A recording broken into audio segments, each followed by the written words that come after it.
جب چائنا سمیت ایران کے علاقوں تک تاتاری فتنہ، ہلاکو خان کا فتنہ اسلامی سلطنتوں کو برباد کر چکا تھا، اور خلافت بنو عباس اور خلافت بغداد کو تاخت و تاراج کرنا ہی چاہ رہا تھا، قریب تھا، اور اسلامی سلطنتوں کی شمع بجھتی جا رہی تھی۔ یہ وہ دور تھا، مگر اسی وقت یہ جو ترکی کے علاقے ہیں کونیا اور یہ سارا وسطی علاقہ، یہ جو علاقہ ہے، ادھر ہلاکو خان اور چنگیز خان نے اپنے نمائندے اور لشکر بھیج دیے ہوئے تھے۔ ان کی سلطنتیں تیرہ و تار تھی، چھوٹے چھوٹے ٹکڑے تھے، الگ الگ چھوٹی چھوٹی ریاستیں تھیں، برائے نام کوئی سلطنت تھی، قبائل تھے، قبیلے تھے، ان کے حکمران تھے، ان کی اپنی چھوٹی چھوٹی فوجیں تھیں، کاروان سرا تھے، صوفیاء کی خانقاہیں تھیں، کوئی مسجدیں تھیں، جداگانہ ماحول تھا۔ اور جب کوئی سلطنت مؤثر نہ تھی تو اس روئے زمین پر لوگوں کے دلوں میں ایمان کی شمع صوفیاء کرام کے ذریعے روشن تھی۔ صوفیاء کرام کے وجود سے شمعہائے ایمان روشن تھی، اور اسی دور میں یہ جو بعد میں خلافت عثمانیہ بنی ہے، سلطنت عثمانیہ، اس کی داغ بیل ڈالنے کی جد و جہد ہو رہی تھی۔ اس خلافت عثمانیہ جو 1924 میں جنگ عظیم اول کے بعد جا کے ٹوٹ گئی، اس کا بانی ارطغرل، لکھنے میں ارطغرل آتا ہے، ارطغرل، مگر ٹرکش زبان میں غین نہیں بولتے، ارطغرل، یہ بانی ہے۔ وہ ایک نئی اسلام کی عالمی سلطنت قائم کرنے کے لیے تگ و دو اور جد و جہد کر رہا تھا، مار کے ہو رہے تھے۔ 656 ہجری کے قریب تاتاری فتنہ بغداد آیا ہے، اور 22 سے 24 لاکھ مسلمانوں کا قتل عام کیا ہے، اور دریائے دجلہ ہفتوں تک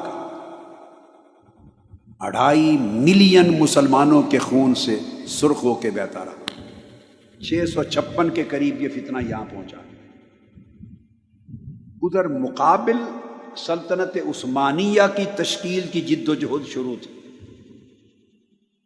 ارطغرل یہ سلیمان شاہ کا بیٹا تھا، اور کونیا ہیڈ کوارٹر تھا سلجوقی سلطنت سلطان علاء الدین کا، اور یہ سلطان علاء الدین جب بادشاہ تھا تو ادھر مولانا روم آباد ہو چکے تھے، کونیا میں سیٹل ہو چکے تھے۔ یہ جو سلطان علاء الدین تھا سلجوقی، اس کی بھتیجی حلیمہ سلطان، اس کی شادی ہوئی ارطغرل سے، جس کو اردو میں لکھتے ہوئے ارطغرل بولتے، ارطغرل سے ہوئی۔ اس کے 3 بیٹے ہوئے، اس کا چھوٹا بیٹا، اس کا نام تھا عثمان۔ اس ارطغرل نے تاتاری فتنے کے خلاف اور ادھر صلیبی فتنے کے خلاف جنگیں لڑ کر سلطنت عثمانیہ، ایک نئی عالمی اسلامی سلطنت کے قیام کی داغ بیل ڈالی، بنیاد رکھی، اور پھر اس کا بیٹا جوان ہوا تو اس سلطنت کا نام اس کے نام پہ رکھا گیا، سلطنت عثمانیہ یا خلافت عثمانیہ، جو پھر 1304 عیسوی میں قائم ہو گئی، 1304 عیسوی میں، اور 1924 میں جا کے پھر ختم ہو، جب کیلیفیٹ کا انسٹیٹیوشن توڑنے کا اعلان ہو گیا۔ یہ ضمناً ایک تاریخ کی چھوٹی سی جھلک تھی، وہ بتائی میں نے۔ یہ وہ دور تھا جب مولانا روم آئے ہیں۔ یہ ارطغرل جس کی میں نے بات کی، سلطنت عثمانیہ کا بانی، اس کی ڈیتھ ہوئی ہے 680 میں، وہ زمانہ شیخ اکبر محی الدین ابن العربی کا تھا، ان کا وصال 640 میں ہوا ہے۔ وہ ان سے رہنمائی لیتا تھا قدم قدم پہ سلطنت عثمانیہ کے قیام میں ٹرکش سورسز، تاریخی سورسز کے مطابق ان کی لمحہ بلمحہ رہنمائی تھی شیخ اکبر محی الدین ابن العربی کی۔ سمجھانا مقصود یہ ہے کہ جب لوگوں کے دل ٹوٹ گئے تھے، سلطنتیں منتشر ہو گئی تھی، حکومتیں تیرہ اتار ہو گئی تھی، امت مسلمہ کا کوئی مرکزی محور نہیں تھا ان کو سنبھالنے والا، تو عالم اسلام کے اندر مسلمانوں کا ایمان صوفیاء کی وجہ سے قائم تھا، محفوظ تھا۔ یہ وہ دور ہے جس میں مولانا روم بھی آئے ہیں، اور سلطان شمس تبریز جب وہ کونیا پہنچے تو 642 ہجری میں مولانا روم فقر کی مسند پہ جانشین ہوئے۔ مولانا روم کی وفات 672 ہجری میں ہوئی اور پیدائش 604 میں ہوئی، 604 ہجری میں۔